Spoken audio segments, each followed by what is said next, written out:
This is a introduction to setting up your dimensions. Now there's quite a few things you could look at. I'm not going to look at all the different tools, and I'm not going to look at all the variations. I'm going to look at the general idea and how you do it. Once you understand that, you can work the rest out for yourself, or you can go to help and look at the help topics, or you can obviously always go to Paul the CAD and buy a manual and explain all the details. But this will get you going, and this will cover all the parts that most people are going to need for probably 95% of the time. So I've got the dimension tools out here, and we'll start with the first one, which is orthogonal, which means you're doing either a horizontal or a vertical dimension. So you just select it, and here, so if I take this polyline here, I'm going to click V snap and V snap, take it away, and that gives me my dimension, and it's as simple as that. And then I do the vertical one here, there, and there. I won't bother with the parallel. Parallel is the same. So here I've got a fillet here, or a chamfer rather. I can go V and V, and that will give me a parallel.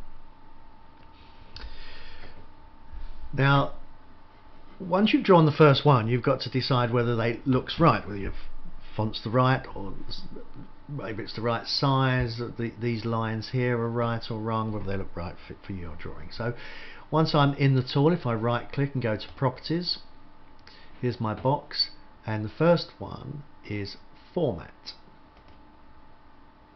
Now in format, obviously I can create lots of different types of dimension styles, but we'll forget that for now, so we won't do variable names and values.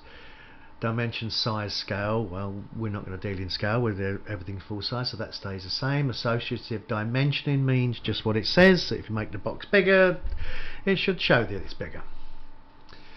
Arrowheads, so we've got a whole variety of different arrowheads we can use at the beginning or end. These are lots of mechanical ones, but personally I stick to the arrow here, but you could use this one here, which is quite popular. But I'm going to leave that, and I've got the first arrow and the second arrow. I can have those different, but I'm not going to bother. It defaults to 6.35 millimeters size. So as long as you're dealing in millimeters, something that you're measuring in millimeters that's reasonably small, you know, human size I suppose, you can leave it at that. That's what I'm going to leave it at here. But you can, if you want to change it, you simply highlight it and type in whatever you want. That's the arrowheads. Next box down is the text. Same thing, standard text. It defaults to Times New Roman, so you really need to change that.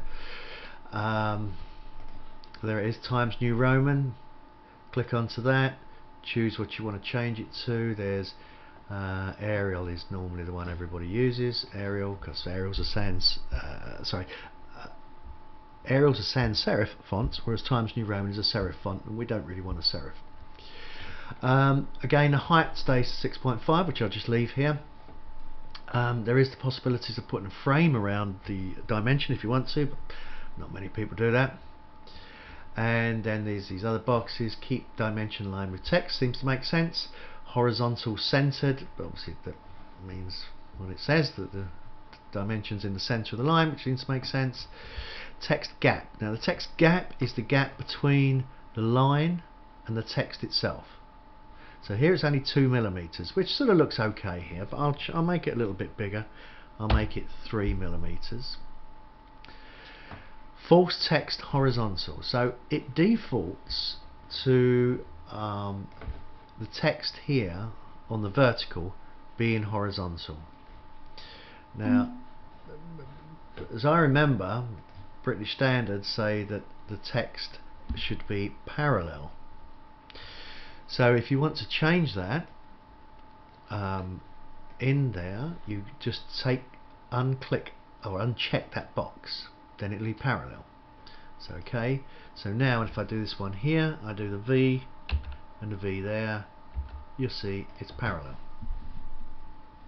So that's, I don't know, that second one used to be British standards. How important that is to you is a decision for you. The other bits was, and we had false text inside extension lines. Now you see that is not checked. Here the text was rather large, and it would have to squash to go in here, so it's taken it outside. If I clicked on false text inside extension lines and say OK, and do the same one, we'll see what happens now. There you go. Bit squashed, but that's up to you.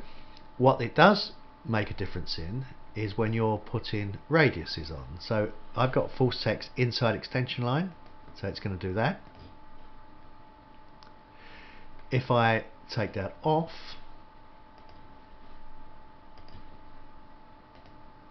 it'll do that. Okay. So really, I suppose in this situation depends how big the circle is really. They're your basics. So while we're still in properties, we've done that first page. Second page, advanced format. Now I'm going to ignore the baseline increment stuff at the moment because it's not really too important for us. We've got two boxes here which are important. The first one is the extension. Now the extension is, let me show you, the extension is this part here. It's how far this line goes past your arrow. Now obviously you want it to go a reasonable amount past, otherwise the dimension starts to look like a box. So I'll make that a bit bigger. I'll make that 5. And the offset here is how close the line goes to your actual object. It sort of looks reasonable there, but again I'll make that a bit bigger. I'll make that 3. And although there's other stuff you can muck about with here, they're really the only two things that you need concern most people. So if I delete this dimension now and I redimension it, we should see there will be a difference. So I can see that, you know, this line here, the extension is a bit longer than this one up here, and you'll see here that this text, this gap between the line and the object is a bit larger than the first one here. Units and tolerance. Now by default it will tell you what units you've got, so it's saying here 110 millimeters. Well, you know, we don't want mm's all over the drawing. I mean, it would be sufficient to somewhere say all measurements are in millimeters, so we don't need those. It's cluttering up the place. So I'm just going to take off append units, which means then, and that's the only one I'm going to bother with on this page.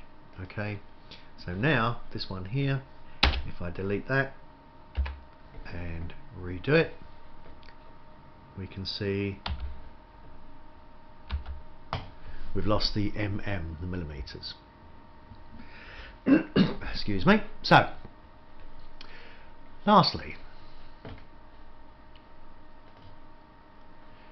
alternative units. Now this is not in the deluxe version, simply in the pro version. And what it does, it means it gives you the opportunity to say, give the measurements in millimeters and inches, or any measurements indeed. So if I say use alternative units, if I click that box, it says by drawing, that drops down, I'll say inches. And then I'll go back and stick me millimeters back on, append units. So it's going to say, so now when I do this one, it's going to give me millimeters, and in brackets inches.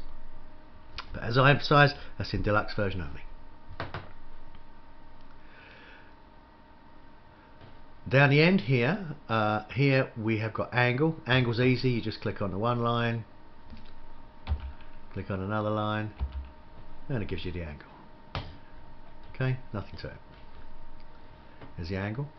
Radius and dimension we've dealt with. There's one here called quick dimension. Now I wouldn't advise anybody to go anywhere near that. You select the whole drawing, click on quick dimension, it thinks about it for a couple of hours, then puts a dimension on every single little part of your drawing. You can't see the drawing for dimensions anymore. However, this one here, smart, is a good one, because if you just got to do a couple of quick dimensions, you just click on the line, take it away, There it is. Okay, so Smart is very good, especially if you're dealing just with linear stuff. If you're dealing with say double lines, parallel lines and stuff like that, you have to be a little bit careful that it doesn't snap to the wrong place. But if you're just dealing with lines, then Smart is a very good one. Of these sorts of running and continuous measurements, I'm just going to show you two. I'm going to show you the baseline and the continuous. Once you understand those, if you want to use the rest, you'll have to work them out yourself. And I'm showing you these because there's one principle that you have to know first, otherwise it gets confusing. So if I go first of all for baseline, and I want to draw these things, I think I would sort of V-snap there. It makes that rather annoying noise telling me I've done something wrong. It's because you have to draw the first one yourself. So here, if I go V and then V,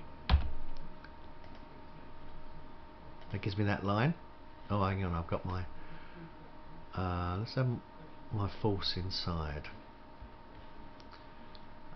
Advanced format. I will force text inside extension line. We'll do that. And also, just so these dimensions look smaller, I shall take off alternative text, and then I shall go back and take off append unit. So I've just got the numbers. So I'm back to something more sensible. So again, first dimension there and there. That's it. Now, first of all, I'll show you continuous. No, sorry. First of all, first one is baseline. So baseline. So here's my baseline. I start here, and then I'm going to go to there,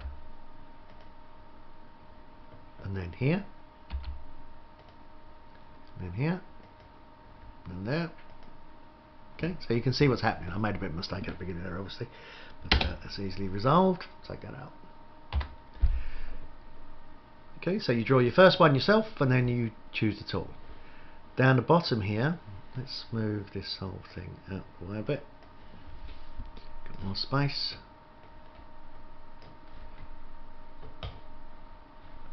This one works exactly the same. First one you draw yourself, so V and V, and then continuous. So then I think I can just go on here, there, and there, there, and then there. I think that's as simple as that. All you got to do, all you got to remember is you draw the first one individually using that tool. Then the rest just work. So that's about it. They're all the basics. Once you know that, you can play around with these other things. There's leaders and double leaders and stuff. But as I say, all the instructions are in the Getting Started guide and the help tools and all that sort of stuff, or you can go to paulthecad.co.uk and buy yourself a manual. Okay, that's it.